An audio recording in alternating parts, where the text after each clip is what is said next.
El mundo de Sofía. Jostein Gaarder. Capítulo 9. Platón. Una añoranza de regresar a la verdadera morada del alma. A la mañana siguiente, Sofía se despertó de golpe. Solo eran poco más de las 5, pero se sentía tan despejada que se sentó en la cama. ¿Por qué llevaba el vestido puesto? De repente, recordó todo. Sofía se subió a un escabel y miró el estante superior del armario. Pues sí, allí estaba la cinta de video. Entonces, no había sido un sueño, al menos no todo. Pero no podía haber visto a Platón y a Sócrates. Bah, ya no tenía ganas de pensar más en ello. Quizás su madre tuviera razón en que estaba un poco oída últimamente. No consiguió volverse a dormir. Quizás debería bajar al callejón a ver si el perro había dejado otra carta.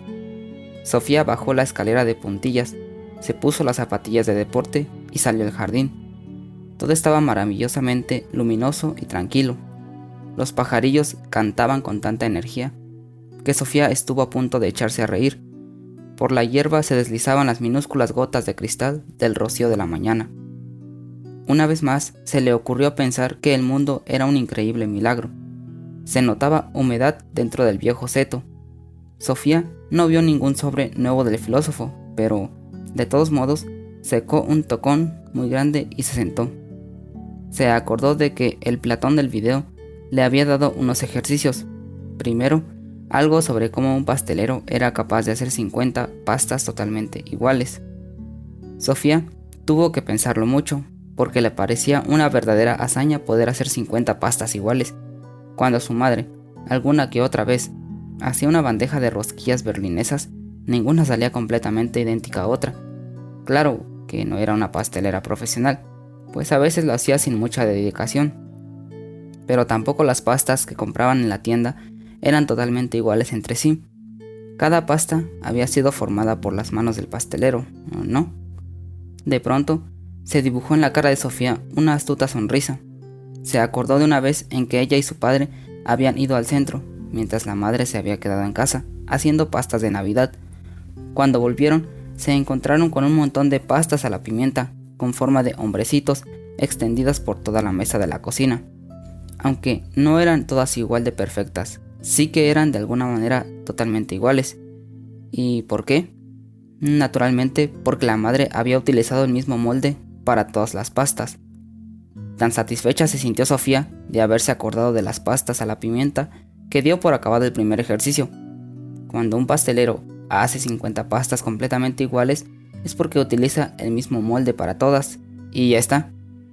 Luego, el Platón del video había mirado directamente a la cámara y había preguntado por qué todos los caballos son iguales, pero eso no era verdad.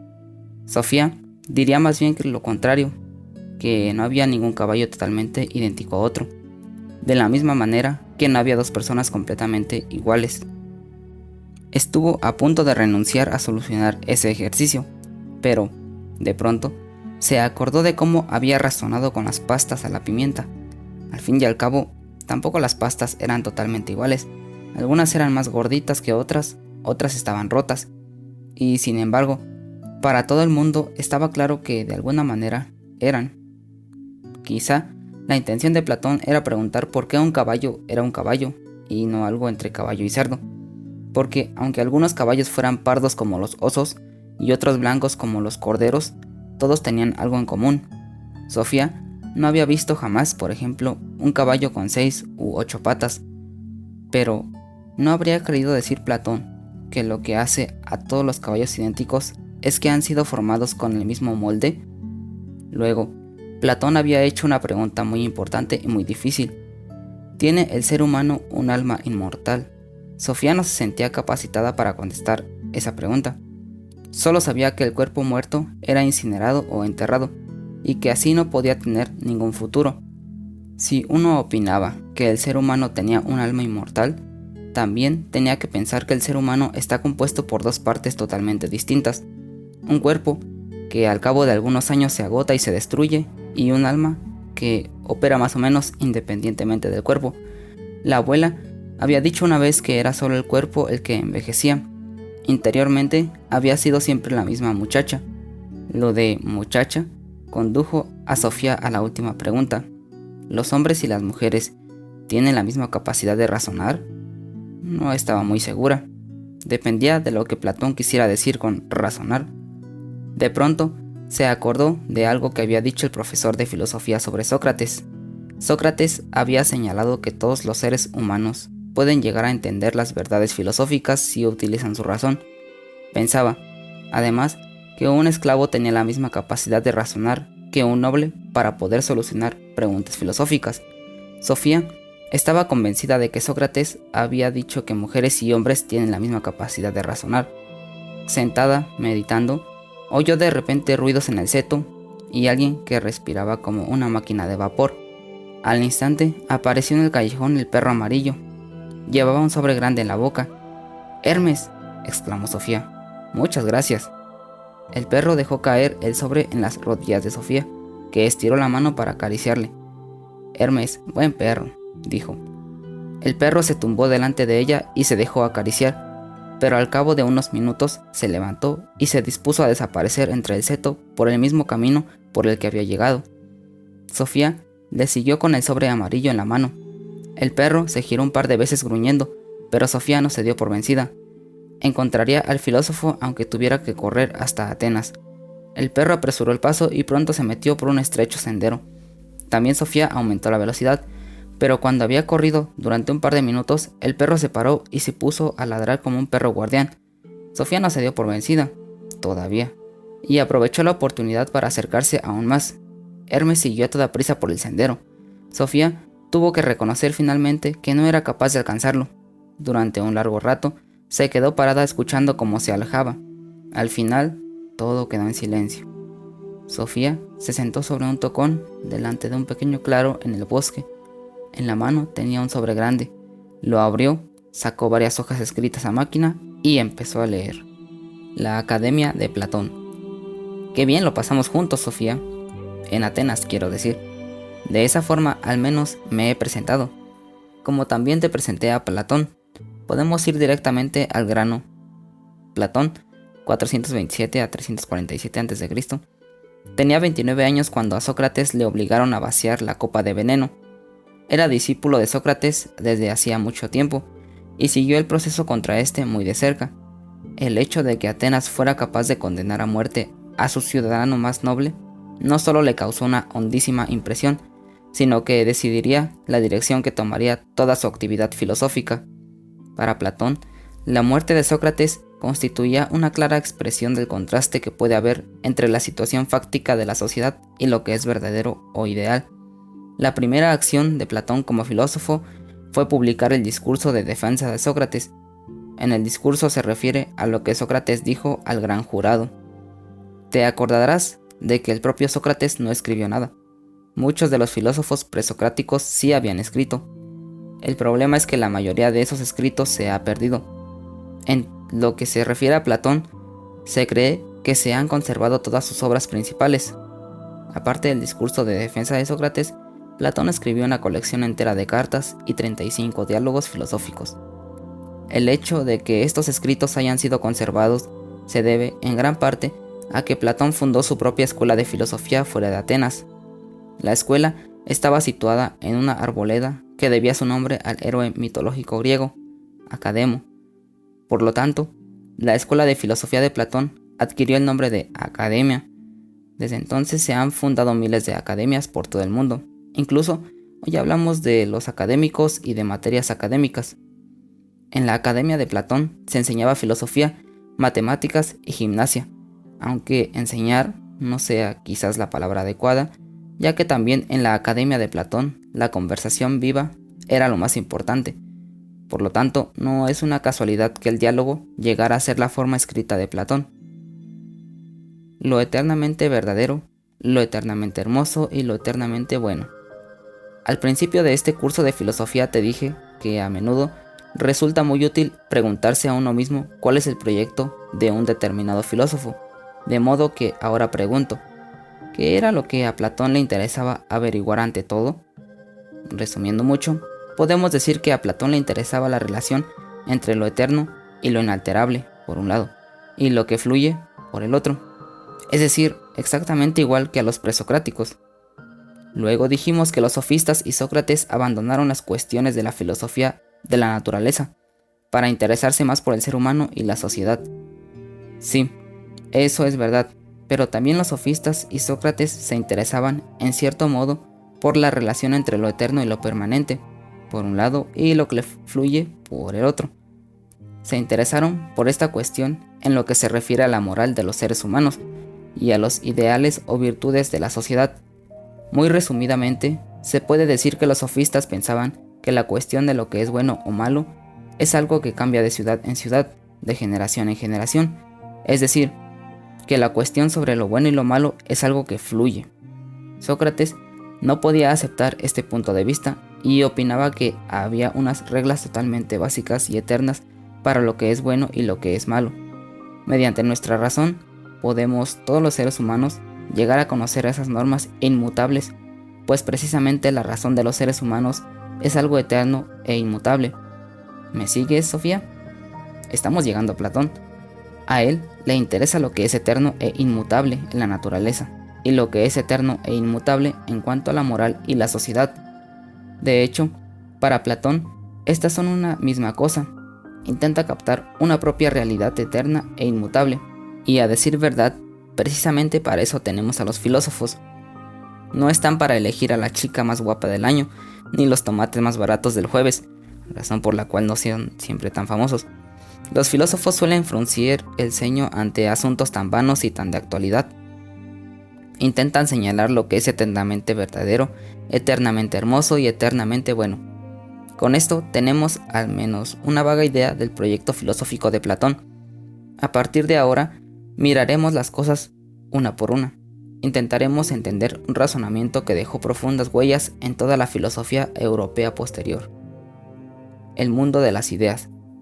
Tanto Empédocles como Demócrito habían señalado que todos los fenómenos de la naturaleza fluyen, pero que sin embargo, tiene que haber algo que nunca cambie, las cuatro raíces de todas las cosas o los átomos. Platón sigue este planteamiento, pero de una manera muy distinta. Platón opinaba que todo lo que podemos tocar y sentir en la naturaleza fluye, es decir, según él, no existen unas pocas que no se disuelven. Absolutamente todo lo que pertenece al mundo de los sentidos está formado por una materia que se desgasta con el tiempo, pero a la vez todo está hecho con un eterno e inmutable. ¿Lo entiendes? ¿Ah, no? ¿Por qué todos los caballos son iguales, Sofía? A lo mejor piensas que no lo son en absoluto, pero hay algo que todos los caballos tienen en común, algo que hace que nunca tengamos problemas para distinguir un caballo de cualquier otro animal. El caballo individual fluye, claro está.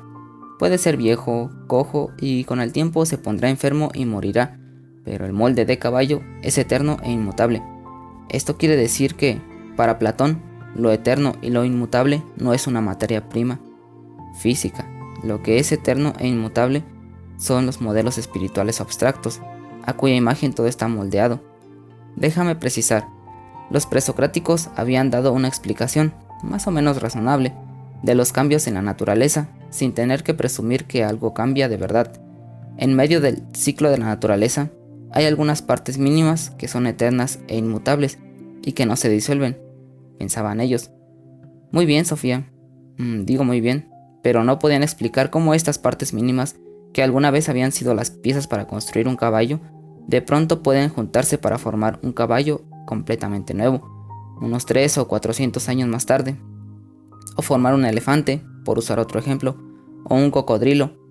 Lo que quiere decir Platón es que los átomos de Demócrito nunca pueden llegar a convertirse en un cocofante o un elédrilo. Precisamente, esto fue lo que puso en marcha su reflexión filosófica. Si ya estás entendiendo lo que quiero decir, puedes saltarte este apartado. Para estar seguro, voy a precisar. Tienes una serie de piezas de Lego y construyes con ellas un caballo. Luego lo deshaces y vuelves a meter las piezas en una caja. No puedes esperar que surja un caballo completamente nuevo con solo sacudir la caja que contiene las piezas. ¿Cómo iban a poder las piezas arreglárselas por su cuenta para volver a convertirse en caballo? No, eres tú la que tienes que volver a construir el caballo, Sofía. Y lo logras gracias a una imagen que tienes en tu cabeza del aspecto del caballo. Es decir, el caballo del Lego está moldeado según un modelo que queda inalterado de caballo en caballo. ¿Solucionaste los de los 50 pastas idénticas? Supongamos que caes al mundo desde el espacio y que jamás has visto una pastelería. De repente te topas con una de aspecto tentador y ves sobre un mostrador 50 pastas idénticas. Supongo que te habrías roto la cabeza preguntándote cómo era posible que fueran todas idénticas. Sin embargo, puede ser que alguna de ellas careciera de algo que tuvieran las demás. Si eran figuras, puede que a una le faltara un brazo y a otra un trozo de cabeza, y que una tercera tuviera, a lo mejor, un bulto en la tripa. Tras pensarlo detenidamente, llegarías, no obstante, a la conclusión de que todas las pastas tenían un denominador común. Aunque ninguna fuera totalmente perfecta, se te ocurriría pensar que deben de tener un origen común. Te darías cuenta de que todas las pastas están hechas con el mismo molde. Y hay más, Sofía, hay algo más. Ahora tendrás un fuerte deseo de ver ese molde. Esto quiere decir que, para Platón, lo eterno y lo inmutable no es una materia primaria física. Lo que es eterno e inmutable son los modelos espirituales o abstractos, a cuya imagen todo está moldeado. Esto quiere decir que, para Platón, lo eterno y lo inmutable no es una materia primaria física. Lo que es eterno e inmutable son los modelos espirituales abstractos, a cuya imagen todo está moldeado. Si lograste solucionar este problema por tu cuenta, entonces solucionaste un problema filosófico exactamente de la misma manera que Platón. Como la mayoría de los filósofos, él aterrizó desde el espacio. Se sentó en el último extremo de uno de los finos pelos de la piel del conejo. Le extrañó cómo todos los fenómenos de la naturaleza podían ser tan iguales entre ellos, y llegó a la conclusión de que debía de haber un reducido número de moldes que se encuentran detrás de todo lo que vemos a nuestro alrededor. A estos moldes Platón los llamó ideas. Detrás de todos los caballos, cerdos y seres humanos se encuentra la idea de caballo, la idea de cerdo y la idea de ser humano. De la misma manera que el pastelero antes mencionado puede tener pastas con forma de hombres, de cerdos y de caballos, pues un buen pastelero tendrá más de un molde. No obstante, basta con un solo molde para toda clase de pastas. Conclusión: Platón pensaba que tenía que haber una realidad detrás del mundo de los sentidos, y a esta realidad la llamó el mundo de las ideas. Aquí se encuentran las eternas e inmutables imágenes modelo, detrás de los distintos fenómenos con los que nos topamos en la naturaleza. A este espectacular concepto lo llamamos la teoría de las ideas de Platón. El conocimiento seguro. Hasta aquí me habrás seguido, querida Sofía, pero a lo mejor te preguntas si Platón pensaba así de verdad.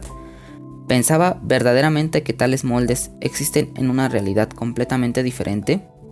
No lo opinó tan literalmente durante toda su vida, pero al menos en algunos de sus diálogos hay que entenderlo así. Intentaremos seguir su argumentación. Como ya he dicho, el filósofo intenta captar algo que sea eterno e inmutable. No resultaría muy útil escribir una tesis filosófica sobre, digamos, la existencia de una determinada pompa de jabón. En primer lugar, no habría tiempo para estudiarla bien antes de que desapareciera de pronto, y en segundo lugar, sería difícil vender una tesis filosófica sobre algo que nadie ha visto y que, además, solo ha existido durante 5 segundos. Platón pensaba que todo lo que vemos a nuestro alrededor en la naturaleza, es decir, todo lo que podemos sentir y tocar, puede compararse con una pompa de jabón, porque nada de lo que existe en el mundo de los sentidos permanece. Evidentemente, sabes que todos los seres humanos y todos los animales se disuelven y mueren, antes o después, pero incluso un bloque de mármol se altera y se desintegra lentamente. Lo que dice Platón es que no podemos saber nada con seguridad sobre algo que cambia constantemente, sobre lo que pertenece al mundo de los sentidos, es decir, lo que podemos sentir y tocar. Solo podemos tener ideas o hipótesis poco seguras. Solo podemos tener conocimientos seguros de aquello que vemos con la razón. De acuerdo, Sofía, me explicaré mejor. Una sola pasta con figura de hombre puede resultar tan imperfecta, después de todos los procesos de elaboración, que resulta difícil ver lo que pretende ser. Pero después de haber visto 20 o 30 pastas de ese tipo, que pueden ser más o menos perfectas, sabré con mucha certeza cómo es el molde, incluso aunque nunca lo haya visto. Ni siquiera es seguro que conviniera ver el propio molde con los ojos, pues no podemos fiarnos siempre de nuestros sentidos. La propia facultad visual puede variar de una persona a otra. Sin embargo, podemos fiarnos de lo que nos dice la razón, porque la razón es la misma para todas las personas.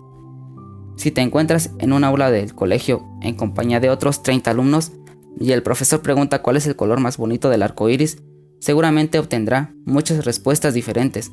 Pero si os pregunta cuánto es 8 por 3, entonces la clase entera deberá llegar al mismo resultado, pues en este caso se trata de un juicio emitido por la razón y de alguna manera la razón es lo contrario de las opiniones y los pareceres. Podríamos decir que la razón es eterna y universal, precisamente porque solo se pronuncia sobre asuntos eternos y universales. A Platón le interesaban mucho las matemáticas, porque las relaciones matemáticas jamás cambian. Por lo tanto, es algo sobre lo que tenemos que tener conocimientos ciertos. Veamos un ejemplo. Imagínate que te encuentras en la naturaleza con una piña completamente redonda. A lo mejor dices que te parece redonda, mientras que tu amiga, Yorun, dice que está un poco aplastada por un extremo y empezáis a pelearos, pero no podéis tener conocimientos seguros sobre algo que veis con los ojos. Por otra parte, podéis estar totalmente seguras de que la suma angular de un círculo es 360 grados. En este caso, os pronunciáis sobre un círculo ideal que a lo mejor no se encuentra en la naturaleza, pero que, en cambio, es fácil de visualizar en la cabeza. Estáis diciendo algo sobre el molde de las pastas y no sobre una pasta cualquiera de la mesa de la cocina. Hagamos un breve resumen. Solo podemos tener ideas vagas sobre lo que sentimos, pero sí podemos conseguir conocimientos ciertos sobre aquello que reconocemos con la razón. La suma de los ángulos de un triángulo es 180 grados siempre. De la misma manera, la idea de caballo tendrá 4 patas, aunque todos los caballos del mundo de los sentidos se volviesen cojos. Un alma inmortal. Acabamos de ver que Platón pensaba que la realidad está dividida en dos. Una parte es el mundo de los sentidos, sobre el que solo podemos conseguir conocimientos imperfectos utilizando nuestros 5 sentidos, aproximados e imperfectos. De todo lo que hay en el mundo de los sentidos, podemos decir que todo fluye y que nada permanece. No hay nada que sea en el mundo de los sentidos, solamente se trata de un montón de cosas que surgen y parecen. La otra parte es el mundo de las ideas, sobre el cual podemos conseguir conocimientos ciertos, mediante la utilización de la razón. Por consiguiente, este mundo de las ideas no puede reconocerse mediante los sentidos. Es el mundo de lo que es. Por otra parte, las ideas son eternas e inmutables. Según Platón, el ser humano también está dividido en 2 partes. Tenemos un cuerpo que fluye y que por lo tanto está indisolublemente ligado al mundo de los sentidos, y acaba de la misma manera que todas las demás cosas pertenecientes al mundo de los sentidos, como por ejemplo una pompa de jabón. Todos nuestros sentidos están ligados a nuestro cuerpo y son, por tanto, de poco fiar, pero también tenemos un alma inmortal, la morada de la razón. Precisamente porque el alma no es material, puede ver el mundo de las ideas.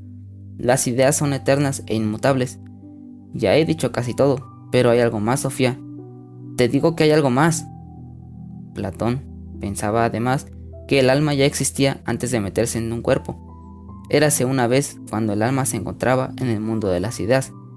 Estaba en la parte de arriba del armario, junto con todos los moldes para las pastas. Pero en el momento en que el alma se despierta dentro de un cuerpo humano, se ha olvidado ya de las ideas perfectas. Entonces, algo comienza a suceder. Se inicia un proceso maravilloso. Conforme el ser humano va sintiendo las formas en la naturaleza, va teniendo un vago recuerdo en su alma. El ser humano ve un caballo imperfecto, pero ese es suficiente para despertar en el alma un vago recuerdo del caballo perfecto que el alma vio en el mundo de las ideas. Con esto, se despierta también una añoranza de regresar a la verdadera morada del alma. A esa añoranza Platón la llama eros, que significa amor. Es decir, el alma siente una añoranza amorosa por su verdadero origen. A partir de ahora, se vive el cuerpo y todo lo sensible como algo imperfecto e insignificante. Sobre las alas del amor volará el alma a casa, al mundo de las ideas, donde será librada de la cárcel del cuerpo. Me apresuro a recalcar que lo que Platón describe aquí es un ciclo humano ideal, pues no todos los seres humanos dan rienda suelta al alma y permiten que inicie el viaje de retorno al mundo de las ideas. La mayoría de las personas se aferra a los reflejos de las ideas en el mundo de los sentidos, ven un caballo y otro caballo, pero no ven aquello de lo que todos los caballos son solamente malas copias. Entran corriendo en la cocina y se lanzan sobre todas las pastas, sin preguntarse siquiera de dónde proceden esas pastas. Lo que describe el Platón es el camino de los filósofos. Su filosofía puede entenderse como una descripción de la actividad filosófica. Cuando ves una sombra, Sofía, también tú pensarás que tiene que haber algo que la origina. Ves la sombra de un animal. Quizás sea un caballo, piensas, sin estar del todo segura. Luego te giras y ves el verdadero caballo, que es infinitamente más hermoso y su silueta mucho más nítida que la inestable sombra del caballo. Platón opinaba que, de la misma manera, todos los fenómenos de la naturaleza son solamente sombras de los moldes o ideas eternas. No obstante, la gran mayoría de los seres humanos está satisfecha con su vida entre las sombras. No piensan en que tiene que haber algo que origina las sombras. Creen que las sombras son todo. No viven las sombras como sombras. Con ello también se olvidan de la inmortalidad de su propia alma. El camino que sube de la oscuridad de la caverna. Platón cuenta una parábola que ilustra precisamente lo que acabamos de describir. La solemos llamar el mito de la caverna. La contaré con mis propias palabras. Imagínate a unas personas que habitan una caverna subterránea. Están sentadas de espaldas a la entrada, atadas de pies y manos, de modo que solo pueden mirar hacia la pared de la caverna. Detrás de ellas hay un muro alto, y por detrás del muro caminan unos seres que se asemejan a las personas. Levantan diversas figuras por encima del borde del muro. Detrás de esas figuras arde una hoguera, por lo que se dibujan sombras flameantes contra la pared de la caverna. Lo único que pueden ver esos moradores de la caverna es, por tanto, ese teatro de sombras. Han estado sentados en la misma postura desde que nacieron y creen por ello que las sombras son lo único que existe. Imagínate ahora que uno de los habitantes de la caverna empieza a preguntarse de dónde vienen todas esas sombras de la pared de la caverna y al final consigue soltarse. ¿Qué crees que sucede cuando se vuelve hacia las figuras que son sostenidas por detrás del muro? Evidentemente, lo primero que ocurrirá es que la luz fuerte le cegará. También le cegarán las figuras nítidas, ya que hasta ese momento solo había visto las sombras de las mismas. Si consiguiera atravesar el muro y el fuego y salir a la naturaleza, fuera de la caverna, la luz le cegaría aún más. Pero después de haberse restregado los ojos, se habría dado cuenta de la belleza de todo. Por primera vez, vería colores y siluetas nítidas. Vería verdaderos animales y flores, de los que las figuras de la caverna solo eran malas copias. Pero también entonces se preguntaría a sí mismo de dónde vienen todos los animales y las flores. Entonces vería el sol en el cielo y comprendería que es el sol que da vida a todas las flores y animales de la naturaleza, de la misma manera que podía ver las sombras en la caverna gracias a la hoguera.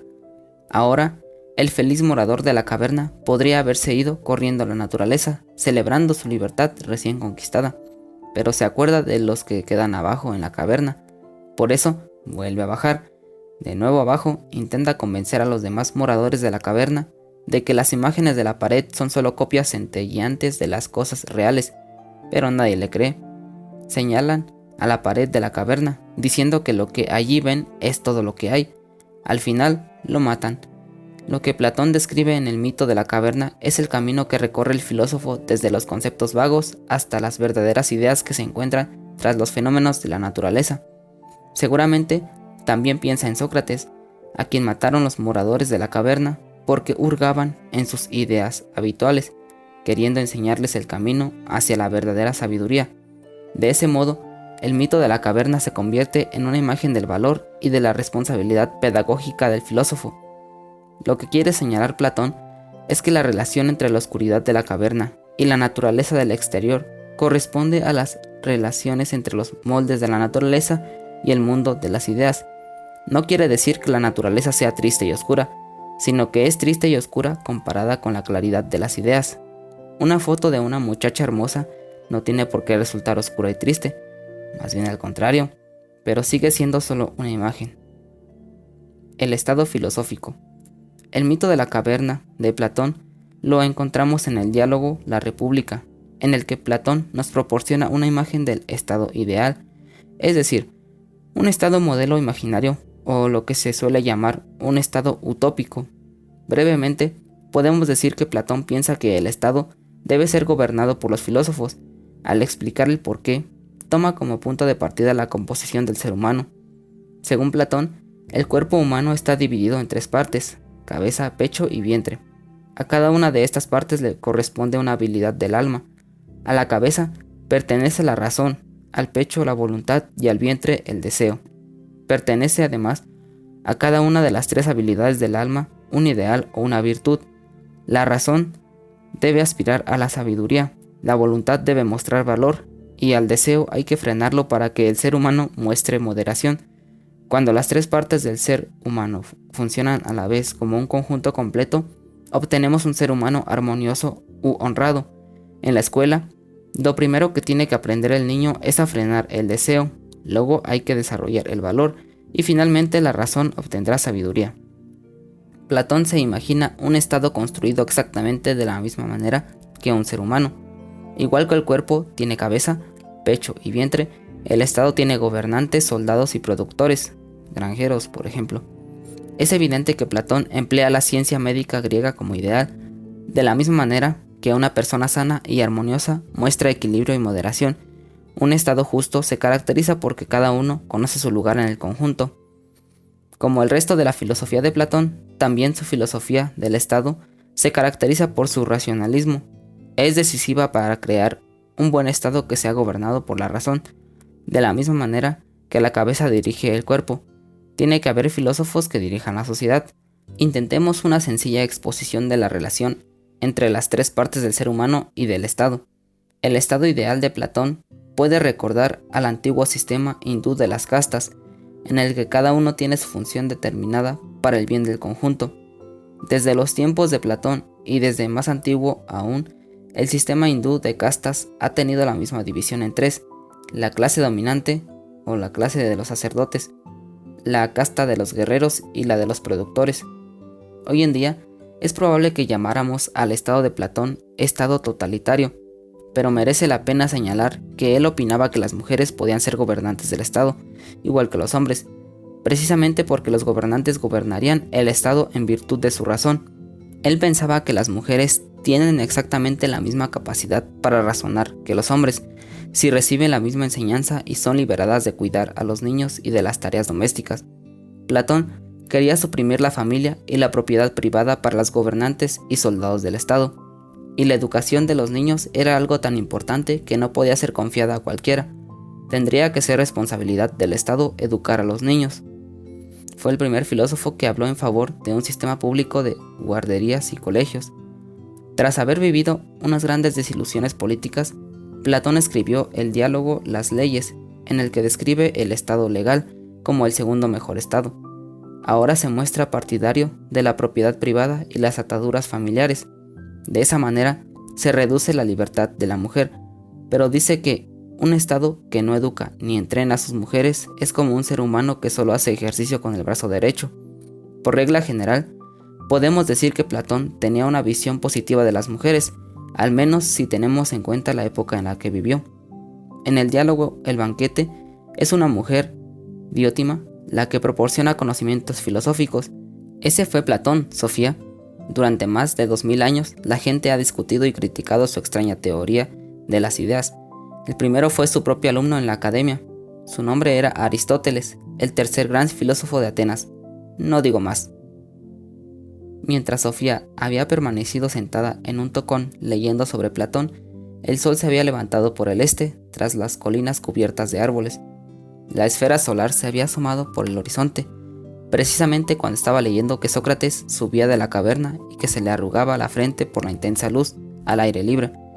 Sofía casi tenía la sensación de haber ascendido, ella misma, de una gruta subterránea. Al menos le pareció ver la naturaleza de un modo totalmente nuevo, tras haber leído sobre Platón. Se sentía como si hubiera sido daltónica, había visto sombras, pero no las ideas claras. No estaba muy segura de que Platón tuviera razón en todo lo que había dicho sobre las eternas imágenes modelo, pero le parecía un pensamiento muy hermoso el que todo lo vivo fuera una copia imperfecta de los moldes eternos del mundo de las ideas, porque ¿no era cierto que todas las flores y árboles, seres humanos y animales eran imperfectos? Todo lo que veía a su alrededor era tan bonito y estaba tan vivo que tuvo que restregarse los ojos, pero nada de lo que veía permanecería, y sin embargo, dentro de 100 años estarían aquí de nuevo las mismas flores y animales, aunque cada flor y cada animal fueran en cierto modo borrados y olvidados. Alguien se acordaría de qué aspecto tenía todo. Sofía miró fijamente la obra de la creación. De repente, una ardilla saltó sobre el tronco de un pino, dio un par de vueltas antes de desaparecer entre las ramas. «A ti te he visto antes», pensó Sofía. Naturalmente sabía que no era la misma ardilla que había visto en la otra ocasión, pero sí el mismo molde. A lo mejor, Platón tenía razón en que ella había visto una vez la ardilla eterna en el cuerpo de las ideas, antes de que su alma se fuese a morar a un cuerpo. ¿Podría ser que hubiera vivido antes? ¿Había existido su alma antes de tener que llevar un cuerpo a rastras? ¿Sería verdad que llevaba dentro de un lingote de oro una joya por la que no pasaba el tiempo, es decir, un alma que le seguiría viviendo cuando su cuerpo un día envejeciera y muriera?